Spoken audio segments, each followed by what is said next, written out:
Maintenant, on est grand, on apprend à lire.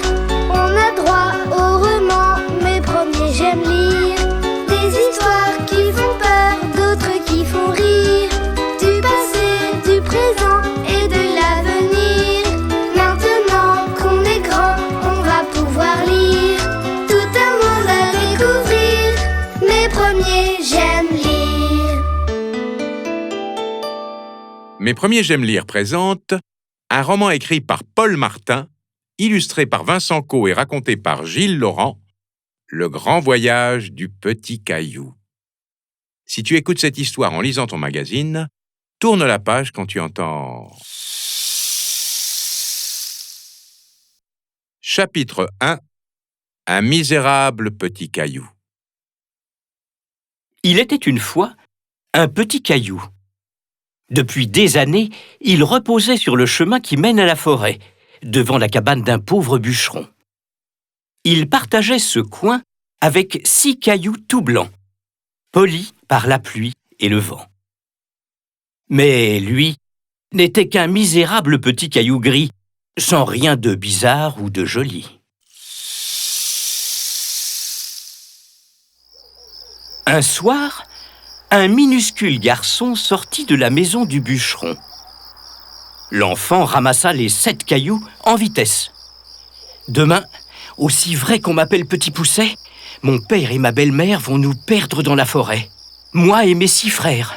Mais grâce à ces cailloux, je retrouverai mon chemin. » Le garçon mit tous les cailloux dans sa poche. Tous, sauf le 7e. « Oh, le vilain petit caillou! Il est tout gris. Je ne le verrai même pas dans la nuit. » L'enfant lança le vilain petit caillou de toutes ses forces. Le caillou roula, roula, roula au loin. Il dégringola le chemin et se retrouva au cœur de la forêt, parmi de grosses pierres à l'air peu aimable.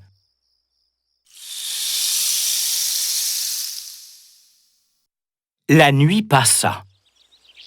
Un petit cochon arriva, poussant une brouette. Il ramassait les pierres du chemin. « Demain, aussi vrai que je m'appelle Naf-Naf, le loup viendra pour nous manger, moi et mes 2 frères. Il soufflera leur maison de paille et de bois, mais ma maison de pierre, le loup ne la soufflera pas. » Le petit cochon mit toutes les pierres dans sa brouette, sauf le vilain petit caillou. Oh, le vilain petit caillou! Il est trop rikiki, impossible de construire un mur solide avec lui. Le petit cochon lança le vilain petit caillou de toutes ses forces. Le caillou roula, roula, roula au loin. Il dégringola le chemin et tomba au fond d'un noir tunnel.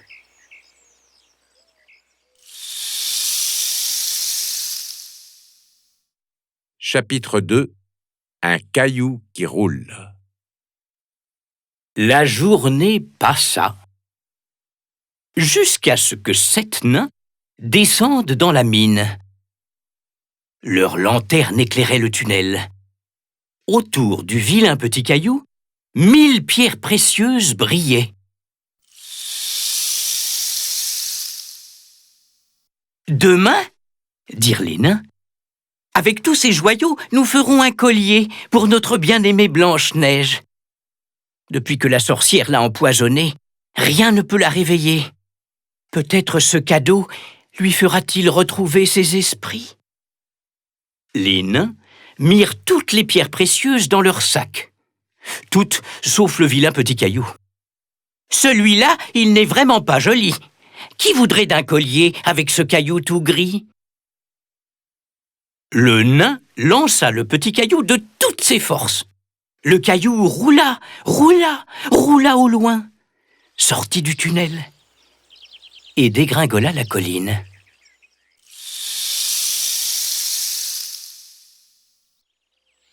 Le vilain petit caillou tomba pile sur la tête d'un prince charmant. Il explorait la forêt à la recherche d'une princesse endormie qu'il aurait pu réveiller d'un tendre baiser. Le prince poussa un cri de douleur quand il sentit le choc du caillou sur son crâne. Le prince charmant ramassa le projectile et s'exclama « Qui ose me bombarder avec ce misérable petit caillou ? Les habitants de cette forêt sont bien peu accueillants.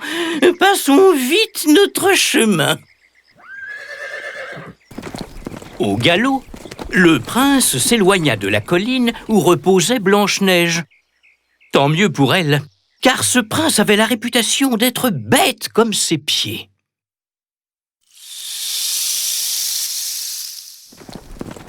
Tout en galopant, le prince renvoya en l'air d'un geste rageur le caillou, qui vola au loin. Le caillou arriva jusqu'à la maison des 7 nains, où Blanche-Neige était étendue sur un lit de fleurs et de poils de barbe. Il tomba sur son nez et rebondit avec force. Le petit caillou la fit éternuer si fort qu'elle recracha le morceau de pomme empoisonnée qui la maintenait endormie. Elle se réveilla aussitôt. Et tandis que les nains poussaient des cris de joie, le petit caillou vola au loin.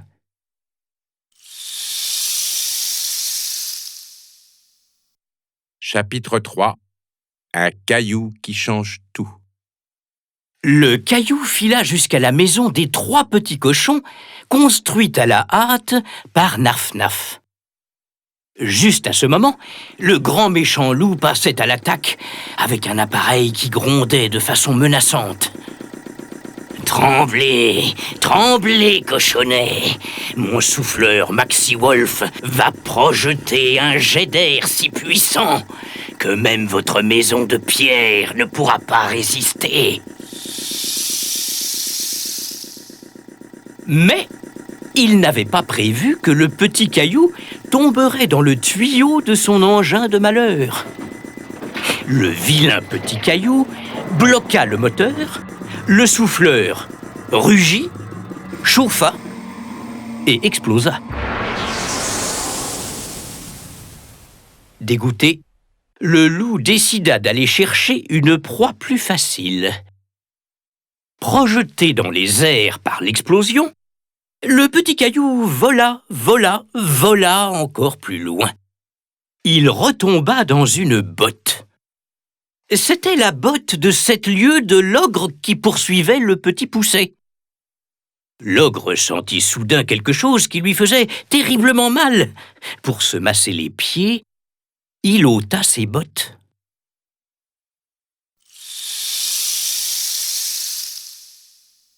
Le petit poucet en profita pour dérober les bottes. Il les enfila. À côté de son pied tout rikiki, il y avait largement la place pour le petit caillou. L'ogre se lança à la poursuite du petit poucet. Mais avec les bottes de 7 lieues, celui-ci était trop rapide.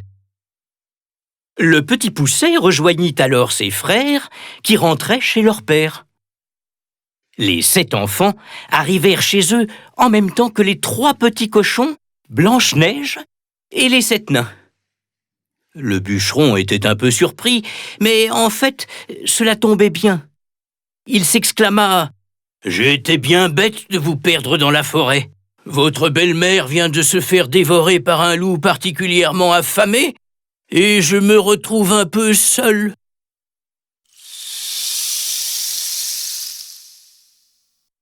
Le bûcheron ajouta « Entrez tous. Mais vous, les cochons et les nains, qu'est-ce qui vous amène ici ? » « C'est un vilain petit caillou gris tombé du ciel, » répondirent les nains et les cochons. Poucet sortit alors le caillou de sa botte. Chacun fut d'accord pour dire qu'il n'était pas si vilain que ça, finalement. Le bûcheron épousa Blanche-Neige, qui se révéla une belle-mère formidable pour les 7 frères. Ils proposèrent aux nains et aux cochons de rester vivre avec eux. Tous vécurent heureux dans la cabane, en se serrant un peu. Et le vilain petit caillou ? Il fut installé au chaud au-dessus de la cheminée. Et plus jamais il ne roula, roula, roula.